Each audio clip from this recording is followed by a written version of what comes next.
बिस्मिल्लाहिर्रहमानिर्रहीम। अस्सलाम वालेकुम स्टूडेंट्स। आज के लेक्चर में हम टॉपिक करेंगे potential due to a collection of point charges. तो अगर हमारे पास बहुत सारे चार्जेस हों, लेट अस सपोज एक चार्ज है Q1, Q2, Q3, Q4, बहुत सारा कलेक्शन ऑफ चार्जेस है और उसकी वजह से किसी पॉइंट P के ऊपर आप इलेक्ट्रिक पोटेंशियल मालूम करना चाहते हैं, तो आप पहला चार्ज, दूसरा चार्ज, तीसरा चार्ज, चौथा charge up to so on, let us suppose हमारे पास n चार्जेस हैं। इन तमाम चार्जेस की वजह से P पर जो पोटेंशियल बनेगा वो बराबर होगा potential due to first charge plus potential due to second charge plus potential due to third charge up to so on potential due to nth charge. तमाम चार्जेस की वजह से जो पोटेंशियल होगा वो एड अप हो जाएगा। अब एक चार्ज, जो पहला चार्ज है, लेट अस सपोज उसका फासला पॉइंट P से R1 है और वो चार्ज Q1 है, तो उसकी वजह से जो हमारे पास P पॉइंट पर इलेक्ट्रिक पोटेंशियल बनेगा वो बनेगा V1, ये जिसको आप लिख सकते हैं 1/4 pi epsilon not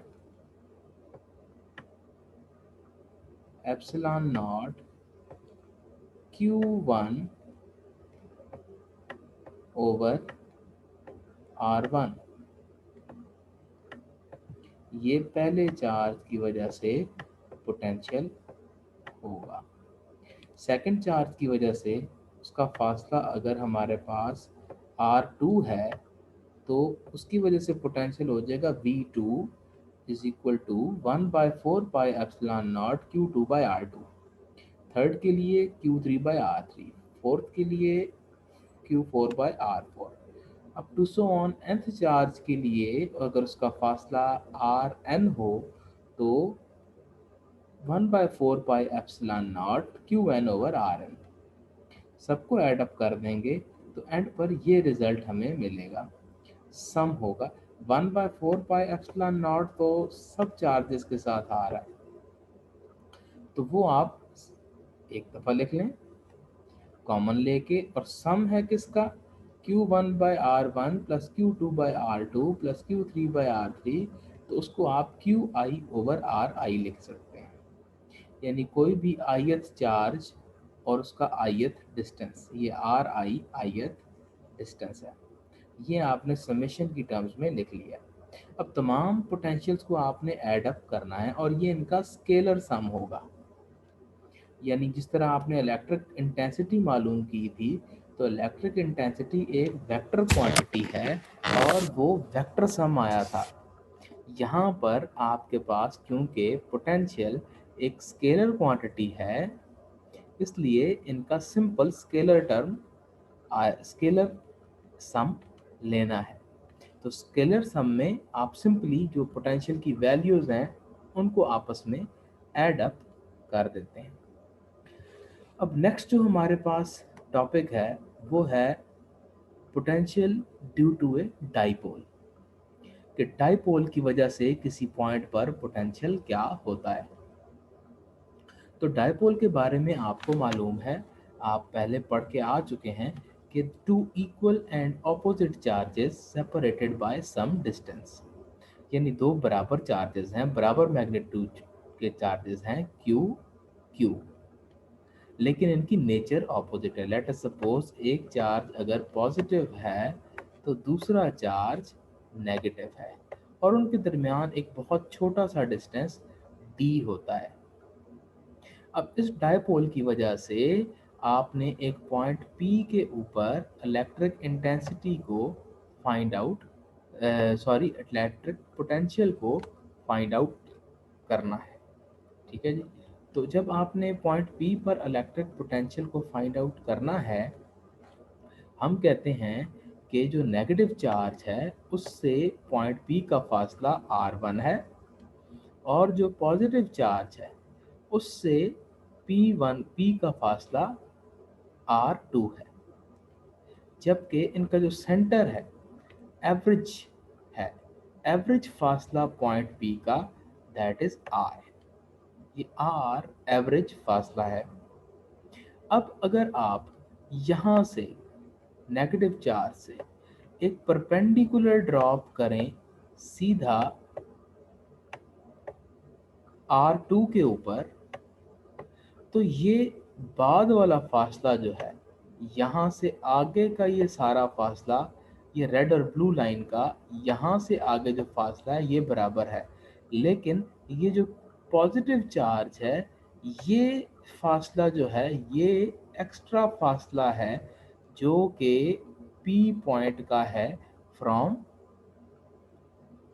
positive Q and that is equal to R2 minus R1। ये चार्जेस बहुत करीब हैं और ये तकरीबन R2 माइनस R1 के बराबर है, यानी इस R2 में से आप R1 को माइनस कर दें तो ये रिमेनिंग फासला R2 माइनस R1 आएगा। अब ये हमारे पास एग्जैक्ट R2 माइनस R1 नहीं है, क्योंकि ये तो तब होगा ना जब ये R1 और R2 पैरेलल होंगे, लेकिन ये डायपोल्स इतने करीब हैं कि ये अप्रॉक्सीमेटली सेम ही डिस्टेंस बनता है और ये लाइंस तकरीबन ऑलमोस्ट पैरेलल हैं। ये पॉइंट P बहुत दूर पड़ा हुआ है, D बहुत छोटा है एज कंपेयर टू R1 और R2 से ये D छोटा है, ये चार्जेस बहुत करीब हैं, ये लाइंस ऑलमोस्ट पैरेलल हैं, तो ये डिस्टेंस जो है ये R2 माइनस R1 आता है। और यहाँ पे ये जो डायपोल है ये Z एक्सिस के ऊपर पड़ा है और Z एक्सिस के साथ R जो एंगल बना रहा है दैट इज थीटा, और अगर ये एंगल थीटा हो तो अप्रॉक्सीमेटली ये एंगल भी थीटा ही बनता है, और ये एक राइट एंगल ट्रायंगल आती है आपके पास, ये एक राइट एंगल ट्रायंगल है। ये जो आपके पास डॉटेड लाइन, ये रेड लाइन और ये डी के दरमियान जो ये रेक्टेंगल बन रही है, this is a right angle triangle. अब P पॉइंट पर जो पोटेंशियल होगा वो इन दोनों की वजह से पोटेंशियल का सम होगा, यानी potential due to negative charge जो है उसको आप V माइनस कह लें और ड्यू टू पॉजिटिव चार्ज जो है उसको आप V प्लस कह लें। अब यहाँ पे थोड़ा सा मैथमेटिक्स में डिफरेंस है, मैं कहता हूँ चलें ये चार्ज नेगेटिव है और ये चार्ज पॉजिटिव है। अभी तक हमने जितना काम किया उसमें इसका जिक्र नहीं आया तो कोई फर्क नहीं पड़ेगा। तो पॉजिटिव चार्ज का फासला R1 है अगर, तो उसकी वजह से पोटेंशियल हो जाएगा 1/4 pi epsilon not plus Q by R1, और नेगेटिव चार्ज से P का फासला क्योंकि R2 है तो पोटेंशियल हो जाएगा 1/4 pi epsilon not minus Q by R2। अब माइनस है ये चार्ज और ये प्लस है, अब 1/4 पाई एप्सिलॉन नॉट और Q ये कॉमन ले लें, यहाँ पे 1/R1 बच जाएगा, माइनस अंदर ही रह जाएगा और 1/R2 आ जाएगा। अगर आप LCM लें तो नीचे R1 R2 और ऊपर R2 माइनस R1 आ जाएगा।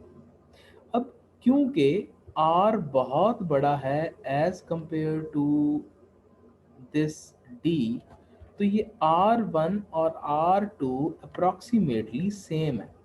आप R1 को भी R कह दें और इसे भी R कह दें, तो ये R1 R2 ये R स्क्वायर के बराबर हो जाएगा, R इंटू R स्क्वायर, जबकि ये R2 माइनस R1 जो ऊपर आ रहा है ये आपके पास देख सकते हैं कि ये जो ट्रायंगल है इसकी बेस है, थीटा के साथ हमेशा बेस होती है और थीटा के ऑपोजिट परपेंडिकुलर होता है।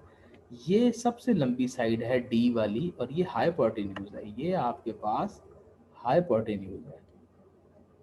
तो आपके पास ये अगर D है तो ये जो डॉटेड साइड है this is equal to D sine theta, D sine theta जो यूज नहीं होगा इसलिए मैं इसको कुछ ज़्यादा ही रफ करके लिख रहा हूँ, और ये जो R2 माइनस R1 वाली साइड है दैट इज डी कॉस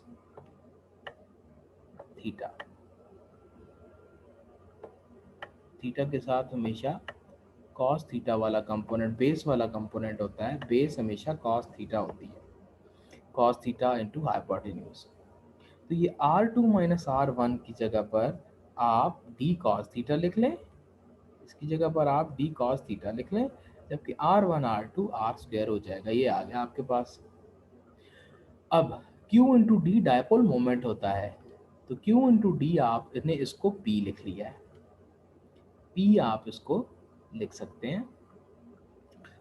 तो ये डायपोल मोमेंट होता है और इसकी डायरेक्शन होती है from positive charge to negative charge. अब आप अगर इसी इक्वेशन को R से मल्टीप्लाई और डिवाइड कर दें तो p r over are cube. तो यहाँ से पी आर कॉस थीटा को आप पी डॉट आर लिख सकते हैं, P dot R over are cube, because A B cos theta is equal to A dot P. तो P dot R it is equal to P R cos theta. तो ये आपके पास electric potential आ जाएगा 1/4 pi epsilon naught P dot R by R cube. तो ये आपके पास इलेक्ट्रिक पोटेंशियल है ड्यू टू ए डाइपोल। अब नेक्स्ट टॉपिक में हम देखते हैं due to continuous charge distribution electric potential क्या होगा। हम सपोज करते हैं सबसे पहला हमारा जो टॉपिक है इसमें वो है electric potential due to a ring of charge. ये रिंग ऑफ चार्ज है, उसकी वजह से आप मालूम करेंगे। हम सपोज करते हैं कि एक रिंग है which is uniformly positively charged, इसके ऊपर पॉजिटिव चार्ज यूनिफॉर्मली डिस्ट्रीब्यूटेड है। तो ये रिंग का जो एक्सिस है that is Z axis. Axis ऐसी लाइन को कहते हैं जो सेंटर से पास करती है और प्लेन ऑफ सर्कल के साथ 90 के एंगल पर गुजरती है। तो ये जेड एक्सिस जो है it is axis of this circular ring, ये एक्सिस है इस सर्कुलर रिंग का। अब इस रिंग का जो रेडियस है दैट इज कैपिटल आर। तो कैपिटल आर रेडियस है, तो यहाँ पर आपके पास जो इसका ऊपर आप ये करते हैं कि पॉइंट P है Z एक्सिस के ऊपर, इस पर आपने इलेक्ट्रिक पोटेंशियल मालूम करना है। और ये P सरफेस, रिंग की सरफेस के किसी भी एलिमेंट है एक ds, ये एलिमेंट है, इसकी लंबाई है, इसकी लंबाई है ds,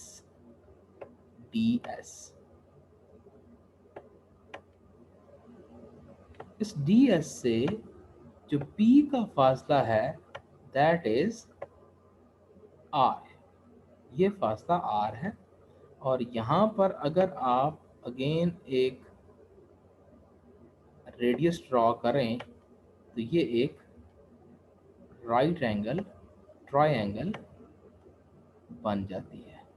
ये एक राइट एंगल ट्रायंगल है जिसके एक एंड पर P है, एक कॉर्नर पर इसके ds है और दूसरा कॉर्नर जो है वो सेंटर पर है। अब अगर आप रिंग के ऊपर सरफेस चार्ज डेंसिटी लैम्डा निकालना चाहें तो that is charge per unit length dq by ds। तो dq by ds is equal to lambda, या dq is equal to lambda ds। अब अगर आप आगे चलें, इस छोटे से एलिमेंट की वजह से हम पहले इलेक्ट्रिक पोटेंशियल निकालते हैं एट P, फिर इस पूरे रिंग के लिए इंटीग्रेट कर देंगे। तो छोटे से एलिमेंट ds की वजह से जो आपके पास जिस पर चार्ज dq है, तो उसकी वजह से dv पोटेंशियल है छोटा सा 1/4 पाई एप्सिलॉन नॉट q की जगह पर dq लिखेंगे ओवर r। ये आपका जनरल रिलेशन है जो आपको पता है। अब dq जो है दैट इज लैम्डा ds। तो अब आपके पास ये जो नीचे r है, देखें ये r हाइपोटेन्यूज पर है, z जो है मैं कहता हूं कि ये परपेंडिकुलर पर है, और r जो है ये लेट अस सपोज बेस पर है। तो आपके पास जो r है पाइथागोरस थ्योरम से it is equal to square root of z square plus r square. तो इस r की जगह पर आपने ये चीज पुट कर दी है that r is equal to square root of z square plus r square. अब अगर आप पूरे रिंग के लिए इस P पॉइंट पर पोटेंशियल निकालना चाहते हैं तो इस छोटे से पोटेंशियल जो आया है इस छोटे से एलिमेंट की वजह से ds की वजह से इसको इंटीग्रेट कर दें।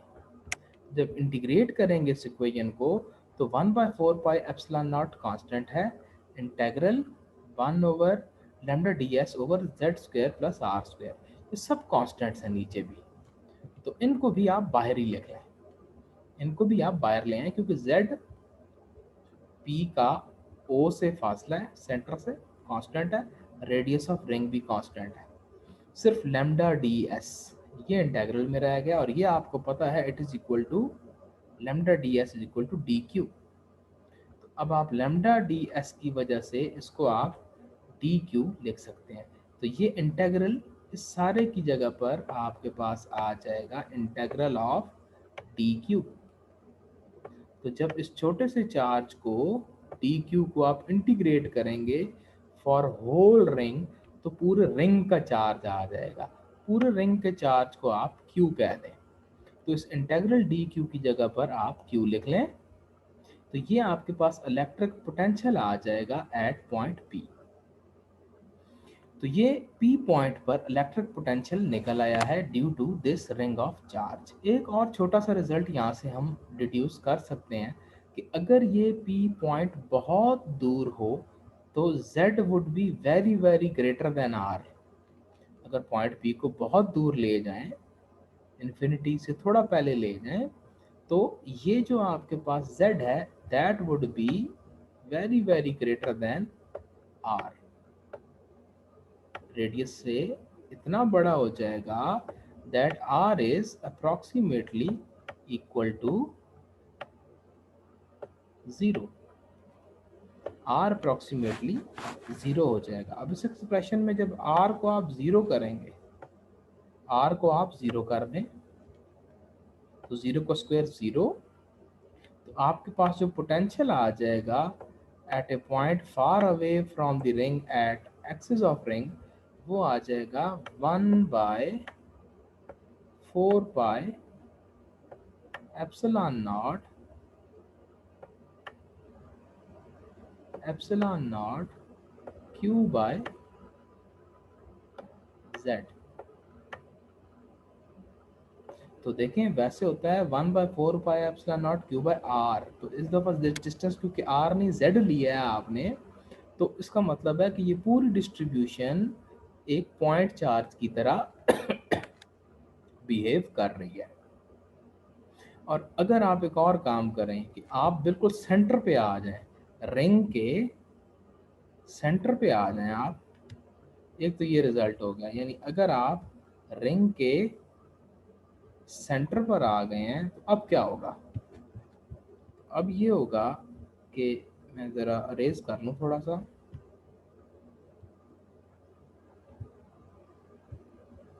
अगर आप रिंग के सेंटर पर आ जाएं तो उस केस में आपका z 0 हो जाएगा क्योंकि ये पॉइंट P करीब आते आते आते O पर आ गए हैं, तो आपका z 0 हो गया है, तो ये टर्म 0 हो जाएगी, ये टर्म 0 हो जाएगी।